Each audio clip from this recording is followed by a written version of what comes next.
A mysterious woman works as a cleaner in the police station, yet she dances with so much excitement. Without a care in the world in her happy mood, she mistakenly pushes a box to the floor containing crucial crime evidence of a murder victim. Looking through some of the pictures, she immediately deciphers what happened. Glancing at the police crime board, she notices that something is wrong with what's on the board, so she cleans a writing that says suspect and changes it to victim. The next day at the police station, the head of investigation, Karadek, and the director of the LAPD, Selena, continues their investigation. The investigator reveals that their primary suspect is the wife of the deceased, known as Lynette Acosta, also a renowned lawyer. However, after the death of her husband, she has suddenly disappeared. Her daughter Letty is out of town because of her studies. At that moment, the man notices the correction on the board and gets really furious, promising that whoever tampered with the evidence will serve time in prison, and asks one of them to find out who messed with the board. Meanwhile, Morgan and her 3 kids are buying groceries from the mall when her oldest daughter begs her for an item, which she refuses, saying they have less to spend. However, the daughter sneaks the item back into the trolley. At the paying booth, after calculating the price of the purchase, the cashier calls out a price higher than what Morgan had already calculated. She points out that there must be a mistake in the calculation. After a little argument, she learns that her daughter snuck the last item behind her back. The cashier is impressed by her disapproval and the correct calculations of the actual price. On their way home, Morgan doesn't mind carrying the cart with her on the bus. Her daughter complains about it, but since their car is broken, she has refused to repair it because of the cost. At the station, the team is surprised by the camera footage of Morgan dancing and, at the same time, mad at her actions. They visit her to come and explain herself at the station. Upon reaching there and seeing the camera footage, they're curious as to why she had to mess with their evidence. Morgan reveals that she has a weird compulsion to put things right. When she sees a mistake, she's compelled to correct it so she can sleep well at night. Karadek is glad to arrest her for tampering with the evidence, but the director brings out the case file, asking her what she thinks about the crime. With her unique analysis and vivid attention to details, she is able to prove her theory that Lynette wasn't the suspect but a victim, affirming that there's a third party at the crime scene and that Lynette was only kidnapped since they haven't found her. At that moment, one of the investigators walks in and announces that camera footage confirms there was a third person entering the Acosta's home before the crime. This confirms Morgan's theory to be at least true, but Karadek's ego is too high, so he tells one of his partners, Oz, to escort Morgan to the prison cell until they conclude what to do with her. After she's escorted, the director points out that they are going to work with what she just said. Even though Karadek is furious that she opened a crime file for a civilian, the director makes it clear that it's because of Morgan that they have a potential lead. Daphne, another investigator, is able to retrieve the home camera footage and finds a lady, Lishka, visiting the Acosta home before the actual crime. She is called in for interrogation. Lishka reveals that although she visited the deceased family, that was 3 months ago. She says that the reason for her visit was based on the fact that Lynette defended her boss for assaulting her, and Lynette won the case, even though she was supposed to protect women who are assaulted. However, Karadek reports that according to the camera footage, she was in the Acosta's house yesterday, but she denies it, saying she was at home working all day. Morgan is released, and during that moment, she notices that the camera footage retrieved from the Acosta's home contains a wrong timestamp and points it out to the team. This causes Karadek to be angry, as she is meddling with something that doesn't concern her. As she signs her paperwork and is about to step out, the director calls her back and asks her to elaborate on what she was saying about the wrong timestamp on the camera. She points out that with the wind blowing direction and the direction of the church facing east at that moment, it clearly shows that the lady wasn't at the Acosta's home yesterday. Rather, this footage was from months ago, meaning someone tampered with the camera footage. After revealing this, she walks out of the room, and the director goes after her. Curious, she asks how she manages to have such a great mind, and she points out that she has a 160 IQ. However, this comes with a price, as her mind is always on a roller coaster, which causes her to barely maintain a job or a stable relationship. Outside the police station, her boyfriend has been waiting for her and isn't surprised that she's been arrested. At that moment, a police officer assumes her to be a street worker, which offends Morgan, and she begins to hit him. This causes both of them to be thrown back into the cell, as her boyfriend yells at her for being so reckless with her behavior, but they quickly reconcile. Meanwhile, Karadek meets with the daughter of Lynette, who is clearly devastated about the whole situation. Karadek assures her he will find the perpetrators and bring them to justice, but in the meantime, he needs to ask her some questions regarding her mom. Letty thinks her mom is dead as well, but he assures her that isn't the case and that they will find her. Karadek goes to the director to ask her permission to search Lynette's office for a letter, following what her daughter told him. However, the director points out that since she's a defense attorney for a prestigious organization, there's no way they can get a warrant to search her office. But Karadek makes an exception, saying they at least have to try and search for evidence. The director approves it and tells him to go with Morgan. Karadek doesn't like the idea, but the director reminds him that if it wasn't for Morgan, they wouldn't have come this far in the Acosta case, and he reluctantly agrees. Morgan makes a call to one of her neighbors and begs him to babysit her kids in the meantime. She sees Letty sitting not far from her, and from the case file, she is able to recognize her as the daughter of Lynette. She goes to her and tries to comfort her by telling her she will help make sure her mom returns to her safely, and she asks if she has a recent picture of her.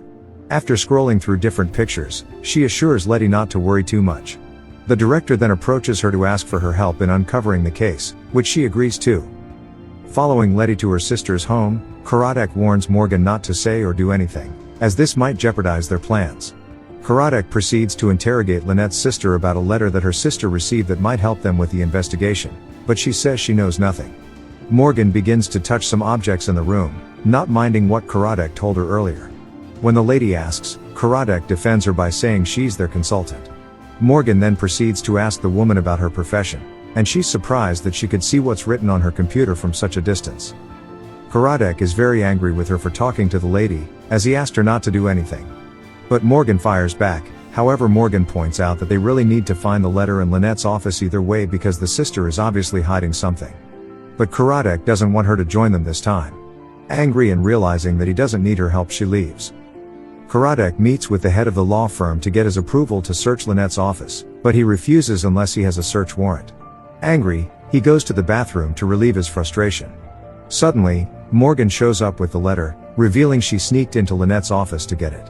Karadek isn't happy with the idea that she broke into an office in a law firm to retrieve the letter. Not only could they be sued, but they could also go bankrupt. But Morgan points out that the letter contains a potential suspect known as Diamond later, who might be the serial killer of Acosta. Karadek tells her to return the letter back to the office and leave it there the same way she found it, but assures her that they'd interrogate Diamond, but she has to return the letter back to Lynette's office the same way she found it. During the interrogation of Diamond, Karadek mentions that he was once sued by Lishka for assaulting her, and his lawyer Lynette was able to help him win the case. But before the court hearing, Lynette received a letter from one Sarah, who was trying to sue him too for assaulting her but later took her own life. Diamond doesn't want to answer the questions, and at that moment, they receive a call from Daphne confirming that Diamond wasn't in town during the crime. Morgan doesn't believe it, as she points out that there wasn't any solid reason he was meant to be in Fontana, so she tries to tell Karadek to ask Diamond what he was doing out of town, but it was too late, as the report of the officers breaking into the office of a law firm has reached the ears of the director. She is angry about it and scolds Karadek for being so reckless, but he points out that it was Morgan's fault. That night, Morgan tries to tell him to ask Diamond what he was doing in Fontana, but Karadek shuts her out, telling her to go home to her family and leave the investigation to the professionals, as her reckless behavior isn't the way things are done. During dinner, Morgan notices that her daughter isn't happy and is always on her phone. She looks concerned, and when she asks her what's wrong, her daughter says she feels useless because she's not as smart as Morgan is. Even her little brother knows complex math and can solve them, but the family traits seem to skip her. She points out that maybe she has the traits of her father, but unfortunately, she's never seen him since she was born. This makes Morgan cry after leaving her room. In the morning, while struggling to prepare the kids for school, her little son notices a man standing in front of their lawn. When she checks, it's Karadek. He asks her why she wants him to ask Diamond about Fontana, so she invites him to explain that Diamond wouldn't have any serious reason to be in Fontana since there's nothing going on in the town. But she notices that during her search in Sophia's home, Lynette's sister, she saw one item that wasn't dusty, and underneath it is written Fontana, meaning Sophia was in Fontana recently, and so was Diamond. Karadek points out that at least they were not in town during the crime.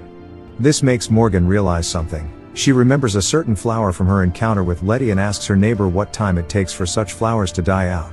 He says it's about 4 days. This gives her an idea that maybe Diamond and Sophia were having an affair. He knows he's guilty and was only having an affair with her so he could get access to Lynette, allowing her to help him win the case against Lishka. After dropping the kids at school, Morgan continues to explain that both of them then go to Lynette's house to put pressure on her to help defend him in court. However, her husband was around during that time, so for now, they need to confirm the time difference when the crime actually took place. Arriving at the Acosta's home, with her vivid analysis, she's able to deduce that Diamond and Sophia were trying to threaten Lynette. But then her husband sees them arguing and grabs a gun. Since he's not a fighter, Diamond easily grabs the gun from him and shoots him dead. But another problem arises. How was this possible since, according to the report, Diamond and Sophia were in Fontana that same day? Being a genius, this isn't a problem for Morgan, who easily solves it using her good memory. She recalls that during the time she saw the crime pictures, the flowers on the table were already dead, and Letty had a picture of Lynette holding the same flower 3 days ago, which was blooming before the whole incident.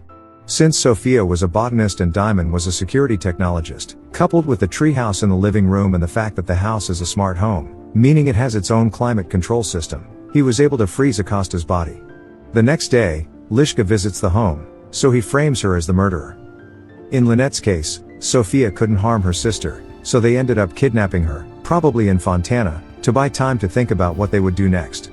Looking through the family photos on the wall, Morgan notices a remote family house that's in Fontana and speculates that might be the place where they're hiding Lynette. Karadek immediately calls his team of police officers so they can quickly raid the building. Upon getting there, they are able to find Lynette still alive, as her daughter hugs her. Karadek gives her a look of affirmation while the director offers her a position to work officially as their consultant, but she rejects the offer. The next day, after spending time with her daughter, she realizes that the little girl misses her father.